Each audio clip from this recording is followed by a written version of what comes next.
Good evening, everybody. How's it going today? Chelsea Face here. I'm very excited because I'm going to show you some books that I think will be 5 stars. So this is a 5-star predictions video.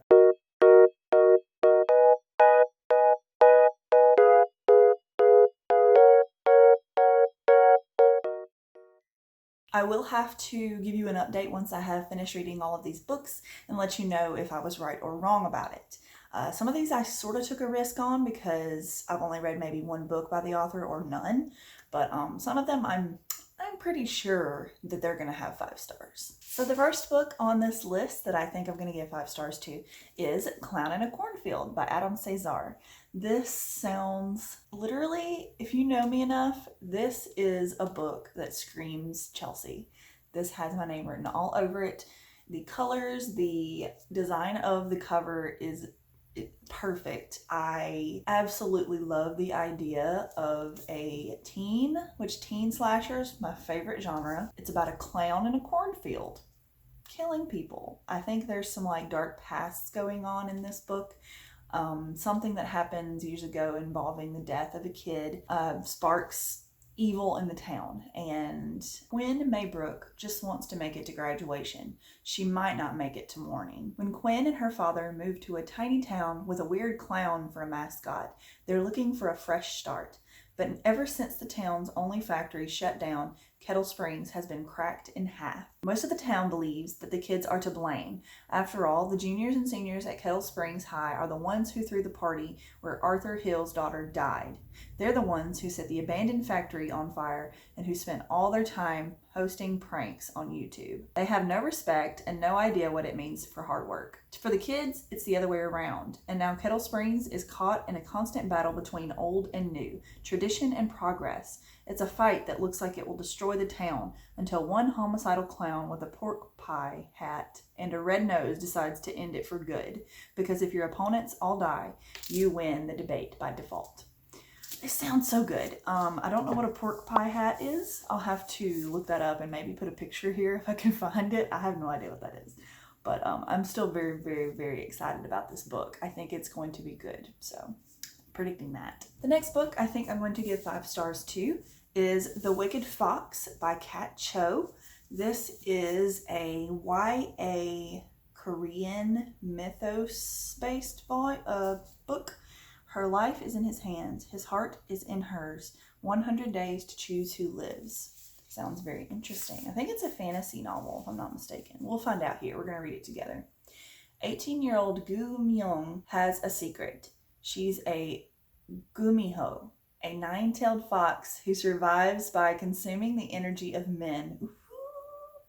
But she's also half human and has a soft spot for people, so she won't kill indiscriminately. With the help of a shaman, Myung only takes the lives of men who have committed terrible crimes. Devouring their life force is a morbid kind of justice, or so she tells herself. Killing men no one would ever miss is bustling modern-day Seoul. Also helps Myung keep a low profile. She and her mother protect themselves by hiding in plain sight. That is until Myung crosses paths with a handsome boy her age as he's being attacked by a goblin in the woods. She breaks her mother's cardinal rule, revealing herself and her 9 tails to save Ji-hoon from certain death. In the process, she loses her fox bead, her gumiho soul. Without it, she will die. When Myung and Ji-hoon next meet, there's no doubt they are drawn to each other.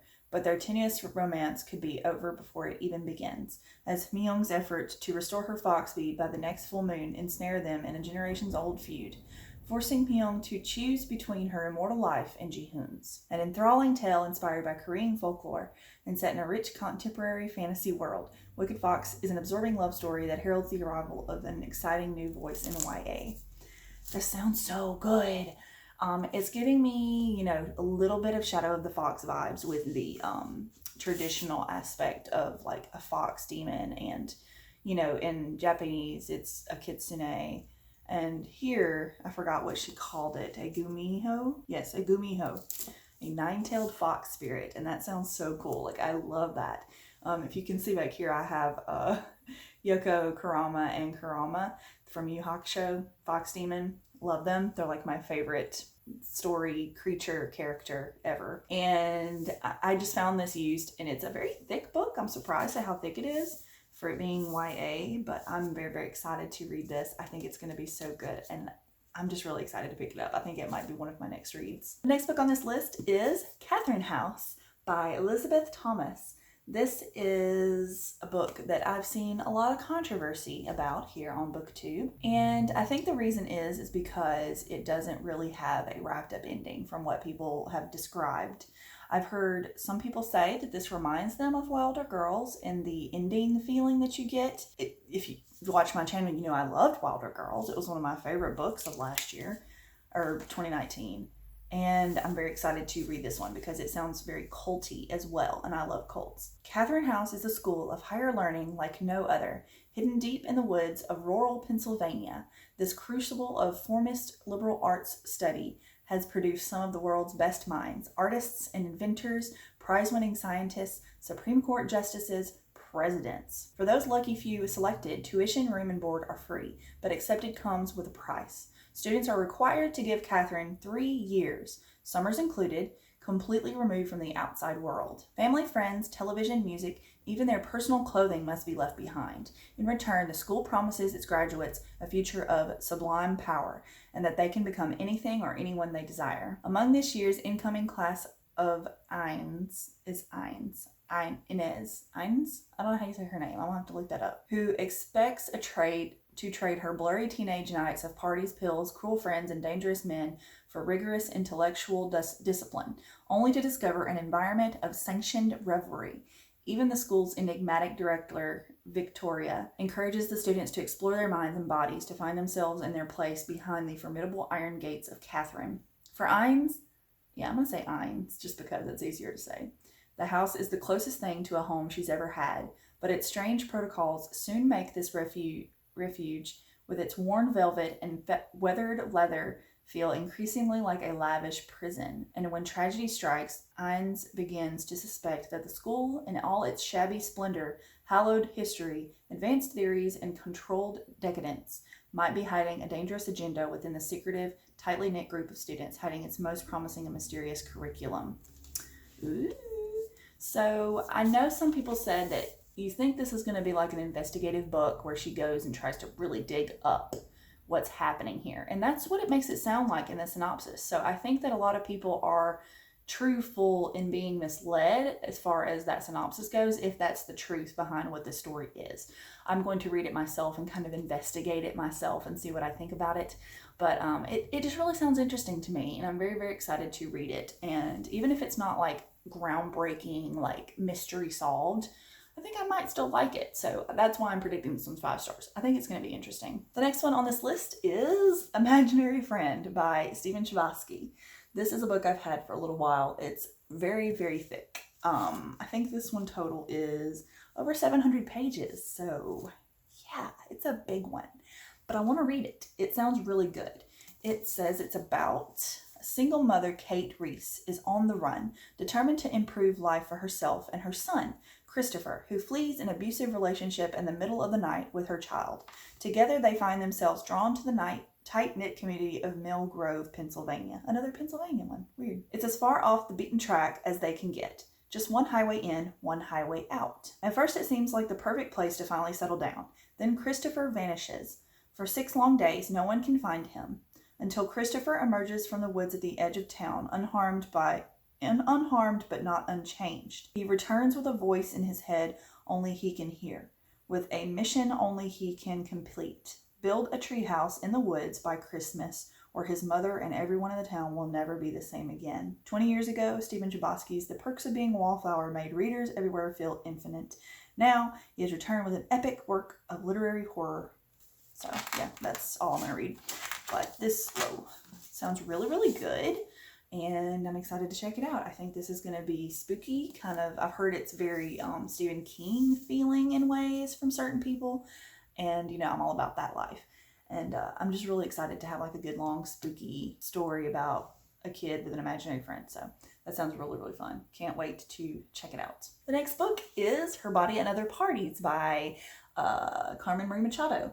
I read their first book, or not their first book, but their memoir, in the Dream House, which was fantastically beautiful written, gorgeous, 5 stars, one of my favorite books, in my top 10. If you want to check out that video, I have it up here and I talk about it. This is a short story collection, kind of. I think there's like 8 or 9 stories in here about women and their bodies and like society's view on their bodies, and there's a lot of metaphor and stuff in this from what I've heard reviewers say. I think it's going to be different. Like this one's a big risk for me. Like I don't know for sure if this is going to be 5 stars, but I'm guessing. And I just really, really hope I like it. I think that her writing is so, so good that I have a lot of faith in it. So I'm hoping that this is 5 stars. On the back it says, Carmen Machado blithely demolishes the borders between psychological realism and science fiction, comedy and horror, fantasy and fabulism. Here are 8 startling stories that map the realities of women's lives and the violence visited upon their bodies. Earthly and outworldly, antic and sexy, queer and caustic, comic and deadly serious. Her body and other parties enlarges the possibilities of contemporary fiction. So that sounds really good. I picked it up in my local bookstore, full price, so supporting small businesses while we're at it. Okay, and the next 3 are going to be manga, because I wanted to throw a little bit of manga on this list. So if you read manga, this is for you. If not, maybe check these out, because I've heard really good things about them. So the first one is Sweat and Soap by Kenetsu Yamada. This one has been raved about constantly by a lot of people, all kinds of fans of manga on BookTube, MangaTube, everywhere. I've seen so many people loving this. This one's rated OT, so 16 plus, and I don't know how deep that gets, because I think later on it gets even more adult, if I'm not mistaken, from what I've heard. But there's a few volumes of this out, so you will have a few to read if you want to check it out yourself. But I am very excited because this is a story about a woman right here who works at like a company that makes smells and like candles and perfumes and stuff, I think.